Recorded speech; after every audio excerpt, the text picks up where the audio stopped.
નમસ્કાર મિત્રો, આપ સૌને જલ પટેલના જય હિન્દ. મિત્રો, આજે આપણે વાત કરવી છે ગરીબ અને ગામડાની મહિલાઓ પર થતા અત્યાચાર બાબતે. મિત્રો, તમને સાંભળીને નવાઈ લાગશે કે ગરીબ અને ગામડાઓની મહિલાઓ પર રિશ્વતખોર પોલીસ અત્યાચાર કરે છે. તેમ છતાંય આપણા જનપ્રતિનિધિઓ ચૂપ છે. આપણે રિશ્વતખોર આઈપીએસ ઓફિસર પાસે શું આશા રાખીએ?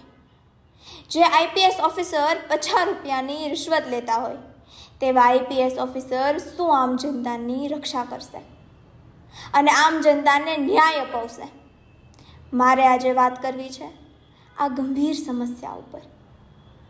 જામનગરના સિટી એ ડિવિઝનમાં ફરજ બજાવતા રિશ્વતખોર પીઆઈ ચાવડા સાહેબ તારીખ 14/10/2025 રાત્રે 2 વાગે ફૈઝલભાઈ જાવેદભાઈ ખફીના ઘરમાં ગેરકાયદેસર રીતે ઘૂસી આવ્યા અને તેમના મમ્મી અને તેમના નાના બહેનને રાત્રે મારવામાં આવ્યો. શું ફૈઝલભાઈ અને તેમના માતા અને બહેનને મારવો તે ગુનો નથી? શું ફૈઝલભાઈના મમ્મી મહિલા નથી? શું ફૈઝલભાઈના બહેન તે દીકરી નથી? એક યુવાનની સામે તેની માતા અને બહેનને મારવામાં આવે, શું તે એક ગંભીર સમસ્યા નથી?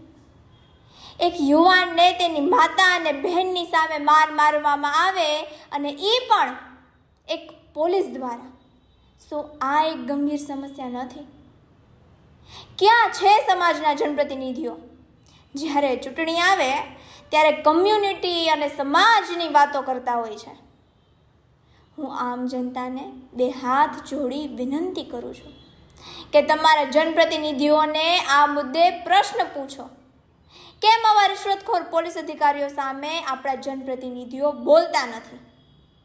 જનપ્રતિનિધિઓ અને પોલીસ વચ્ચે ભાઈબંધી છે, અંગત સંબંધો છે લેતી દેતીના.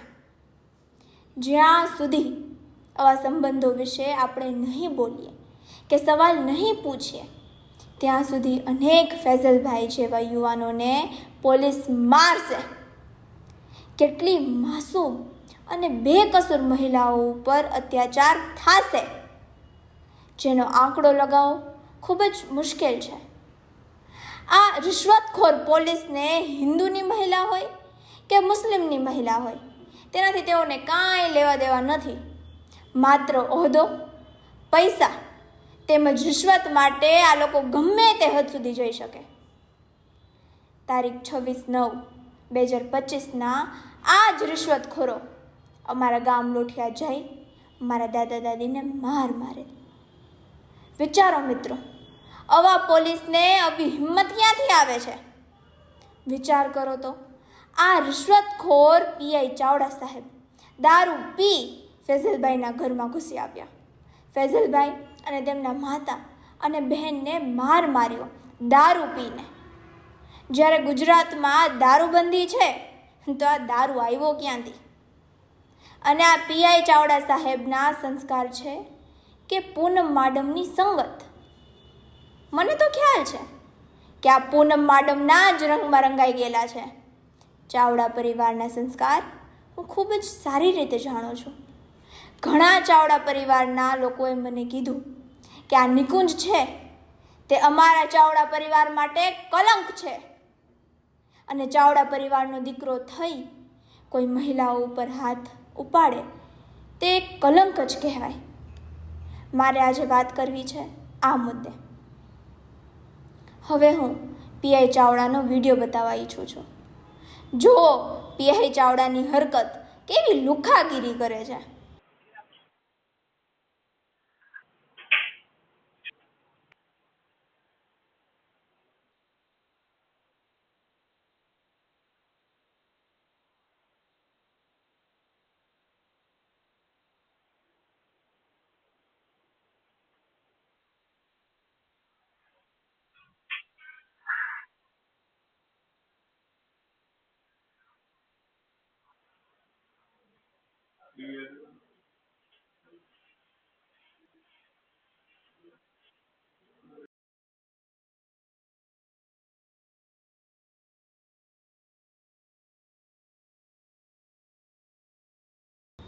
જોયું ને મિત્રો, આ વિડીયોમાં ચોખ્ખું દેખાઈ આવે છે રિશ્વતખોર પીઆઈ ચાવડા તેમની સાથે 2 પોલીસ કર્મચારીઓ ફૈઝલભાઈના ઘરમાં રાત્રે 2 વાગે ઘૂસી આવ્યા, ભારતીય સંવિધાનના આર્ટિકલ 21નું ઉલ્લંઘન કર્યું અને ફૈઝલભાઈના ઘરના સીસીટીવી કેમેરા તોડી નાખ્યા, એવિડન્સનો નાશ કરી નાખ્યો, તે ચોખ્ખું દેખાઈ આવે છે.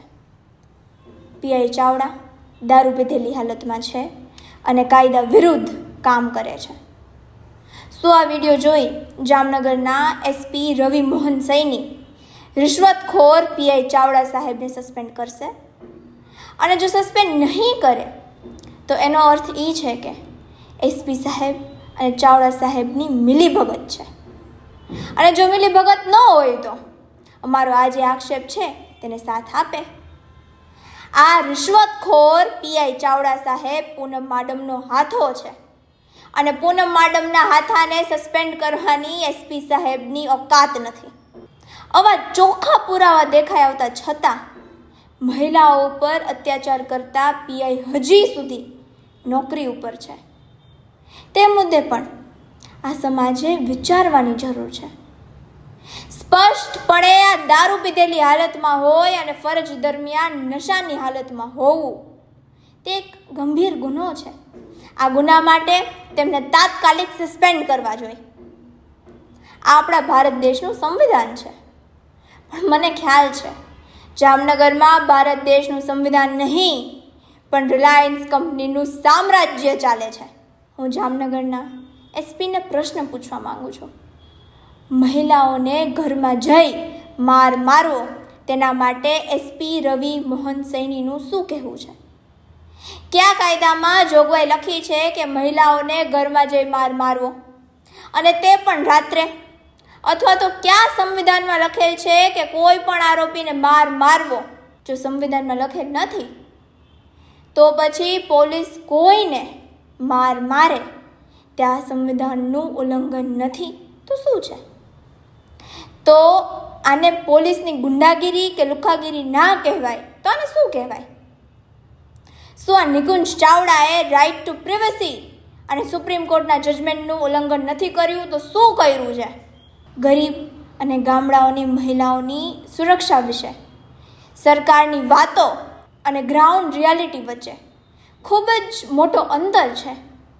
બીજી રીતે કહીએ તો ભાજપ સરકારની કહેની અને કરણી વચ્ચે જમીન આસમાનનો ફરક છે. મહિલાઓને ઘરમાં જઈ મારવો આ મુદ્દે પૂનમ માડમ અને રીવાબા ચૂપ છે.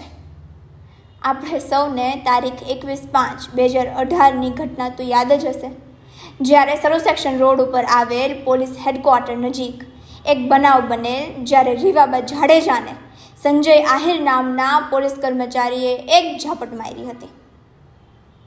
ત્યારે જામનગરના ઉચ્ચ પોલીસ અધિકારીઓ સહિતની તમામ પોલીસ દોડી ગઈ હતી. તે બહુ જ સારું કહેવાય, તેમાં અમને કોઈ વાંધો નથી. પણ અમે પણ આ જ દેશના નાગરિક છીએ.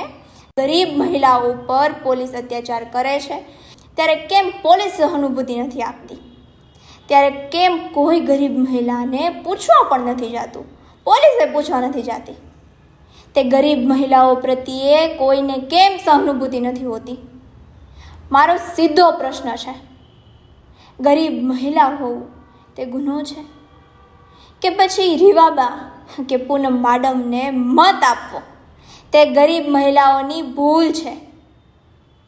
આમ જનતાએ વિચારવાની જરૂર છે. ખાસ કરીને ગરીબ મહિલાઓએ સમજવાની જરૂર છે. રિલાયન્સ ગ્રુપ માટે અલગ સંવિધાન, ગરીબ અને જરૂરિયાતમંદ લોકો માટે અલગ સંવિધાન છે. આ સ્પષ્ટ દેખાઈ આવે છે.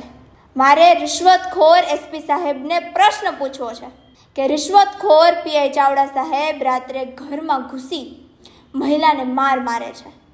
આવી હિંમત પીઆઈ નિકુંજ ચાવડામાં આવી ક્યાંથી? નિકુંજ ચાવડા સાહેબને કોણ પ્રોટેક્શન આપે છે? નિકુંજ ચાવડા સાહેબમાં આટલી હિંમત કે રાત્રે મહિલા ઉપર હાથ ઉપાડે? આવા મુદ્દે પૂનમ માડમ કેમ ચૂપ છે, જ્યારે જામનગરની જનતા આવા રિશ્વતખોર પોલીસની ઇનજસ્ટિસ અથવા અન્યાયનો ભોગ બને છે ત્યારે પૂનમ માડમ અને રીવાબા જેવા નેતાઓ ચૂપ છે.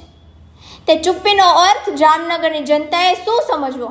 જે લોકોને ન્યાયની વાત કરવાથી ડર લાગે છે તો અન્યાય હંમેશા રહેશે. પૂનમ માડમ જેવા નેતાઓનો વિરોધ કરો અને ગરીબ અને ધનવાનને સંવિધાનમાં સમાનતાનો હક આપો. પોલીસનું કામ છે લોકોની સુરક્ષા કરવી, મહિલાઓને ઘરમાં જે મારવો નહીં, અને રિલાયન્સ કંપનીની ગુલામી બંધ કરો. જનતાની સેવા અને સુરક્ષા કરો. કરપ્શન એક રોગ છે અને આ રોગથી લોકોને બચાવવા માટે ચાલો આપણે સૌ ભેગા મળી અભિયાન ચાલુ કરીએ. આપણા દેશને આપણે કરપ્શન મુક્ત બનાવીએ. ગરીબ હોય કે ધનવાન હોય, સંવિધાનમાં બધાનો સરખો હક. સંવિધાનનો ઉલ્લંઘન કરતા પોલીસ અધિકારીઓનો સોશિયલ મીડિયામાં ખુલ્લે આમ વિરોધ કરો. સંવિધાન બચાવો, દેશ બચાવો. જય હિન્દ.